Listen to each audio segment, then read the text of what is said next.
souhaite la bienvenue à Port-au-Prince. Pour votre confort et sécurité, nous vous demandons de demeurer assis jusqu'à l'extinction des consignes lumineuses. Je suis chez moi un vendredi soir, le vendredi qui a suivi l'ouragan, donc le 11 octobre, et je vois défiler à la télé, comme tout le monde en fait, des images horribles de l'ouragan. Et j'ai envoyé un courriel à un de mes collègues, le commandant Udicourt. Je lui ai demandé de prendre action, de contacter une organisation afin qu'on puisse aider directement.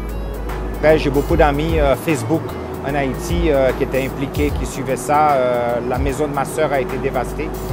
Et lorsque j'ai reçu le email de M. Lemay, j'ai commencé à faire quelques appels et envoyer quelques emails pour savoir exactement quels étaient les besoins, qu'est-ce qu'on pourrait apporter, pour qui et comment.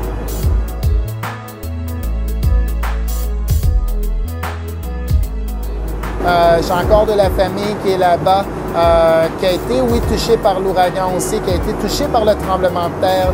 J'ai des amis, j'ai travaillé 5 ans là-bas, donc j'ai perdu des amis, des collègues, des connaissances. Donc, j'ai une relation directe avec Haïti.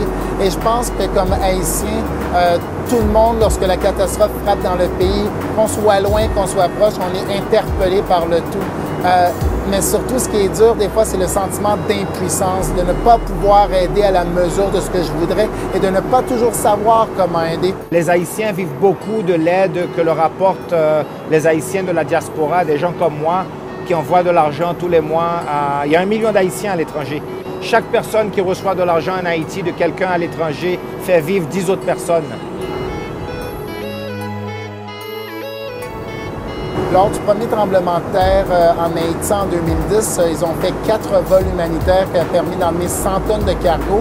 Ils ont fait aussi le premier vol pour ramener les orphelins haïtiens qui avaient été adoptés par des familles canadiennes au Canada. Le tremblement de terre avait fait beaucoup de victimes sur le tas, tout de suite. Tandis que le cyclone a fait très peu de victimes. On parle de milliers. En fait, il y a des gens qui disent que c'est moins, d'autres disent que c'est plus. Mais les récoltes ont été dévastées. Les gens ont perdu leur bétail, leur volaille, leurs récoltes. Donc, ça va être les conséquences vont plus à moyen et long terme que le tremblement de terre qui a eu des conséquences immédiates. L'espoir, pour moi, c'est de savoir quand est-ce se taire et montrer de l'espoir par les actions que l'on fait. Puis je pense que la première action à faire pour montrer qu'on est avec eux, c'est sur le vol aujourd'hui.